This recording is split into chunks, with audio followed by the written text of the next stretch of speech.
A video diary gives an eerie view into the planning process of a man police say murdered his wife and 18-year-old daughter.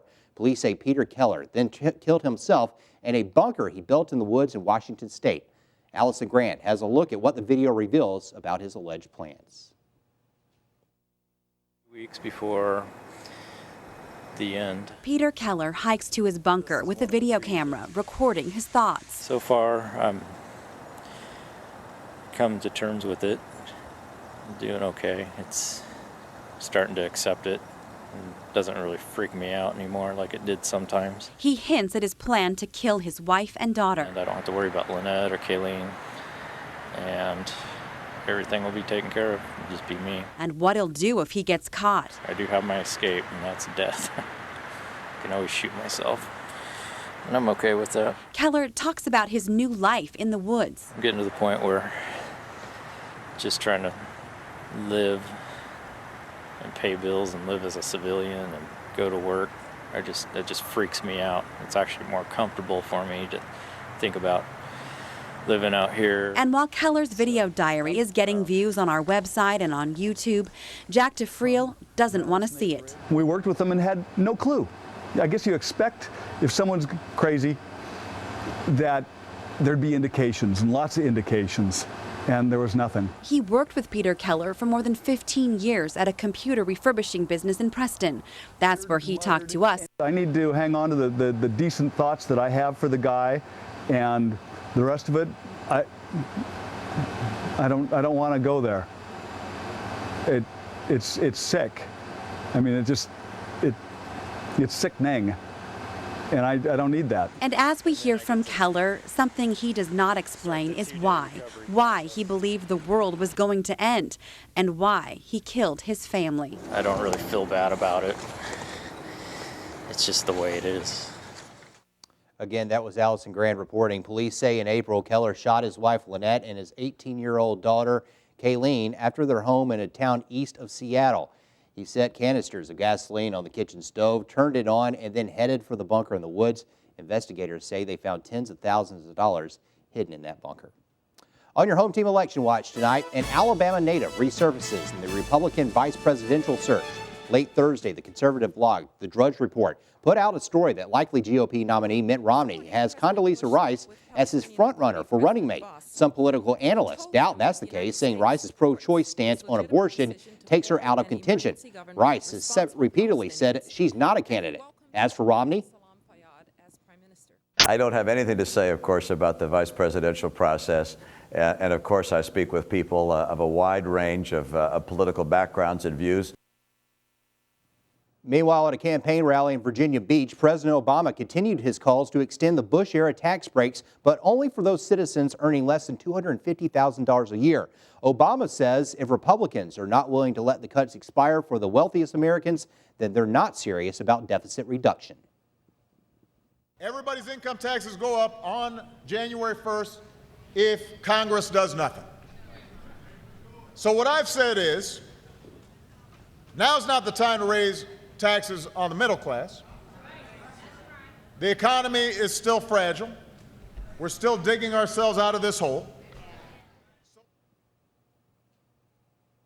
Mitt Romney and his Republican counterparts claim the president's plan is a recipe for a massive tax hike that will hit small businesses the hardest. Well, changing gears, let's get a first check on Alabama's home team forecast. For that, here's Chief Meteorologist Richard Scott. Richard, good evening to you. Hey, John, good Friday evening too. Much of the area dealing with a soaking rain this afternoon, this evening. Not lasting very long, but some of these thunderstorms moving from southeast to northwest. Even still some showers happening over portions of northwest Pickens County near Ethelsville, northwest of Reform Highway 82. And again, some shower activity out there moving out of the state into Mississippi now. Northwest Alabama over portions of northwest Walker County, southwestern Winston County. A very heavy thunderstorm right on Highway 78 and Highway 5 close to Carbon Hill right now. This thunderstorm is moving into Marion County, so places like Ewan, Winfield, and Hamilton. A heads up for you, a nice thunderstorm heading your way, but it's nothing severe. It certainly will be beneficial rain out there. As for our Saturday plans, if you got those outdoor events planned, hey, we got the chance to rain, the chance at 50%, much like today. Much of the day will be rain free. What about the rest of the weekend and your 7-day planner? Your forecast is coming up. All right, thank you, Richard. And even with the rain we've had this week, it hasn't been enough. Today, the U.S. Secretary of Agriculture declared a drought emergency in about half of Alabama's counties. Now, that means farmers in 33 counties will be eligible for low-interest federal loans. In our viewing area, Bibb County was listed among those in the drought disaster area. Farmers in contiguous counties may also be eligible for the loans. Hill, Marengo, and Tuscaloosa fell into that category. Well, it's time to grab a donut and celebrate. Today marks 75 years of Krispy Kreme. Tuscaloosa has had the pleasure of buying them for nearly 52 years. WVUA's Bradley Whittington shows us how it all got started. 1960, T.W. and Francis Smith, my grandparents, brought Krispy Kreme to Tuscaloosa, the franchise. It's been serving West Alabama with hot glazed donuts for 52 years. It all started with a little store on Hackberry Lane, where all the donuts were made by hand. It had 2 walk-up windows. There was no dining area.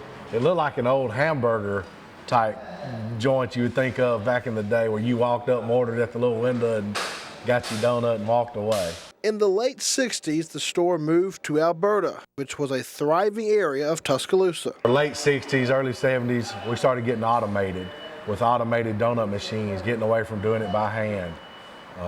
Alberta was special because that's what they call the heritage donut shops that everybody always looks back to in the old pictures, with the gigantic coffee bars and drinking coffee out of ceramic mugs that we washed, you know, instead of throwaway cups. In 1980, Krispy Kreme moved to McFarland Boulevard, where it sat for more than 30 years, until April 27, 2011. Today, rebuilding is in the final stages. With the new store, you see it's totally open right here. I'm standing where a customer would be ordering donuts now. This would be the donut machine coming by. You got the big viewing window. You're going to be able to see it all. Now, it's been over a year since you've been able to buy Krispy Kreme donuts, but very soon, a Krispy Kreme employee will stand here and utter those 9 magic words. Welcome to Krispy Kreme. Can I take your order? Reporting in Tuscaloosa, Bradley Whittington, WVUA News.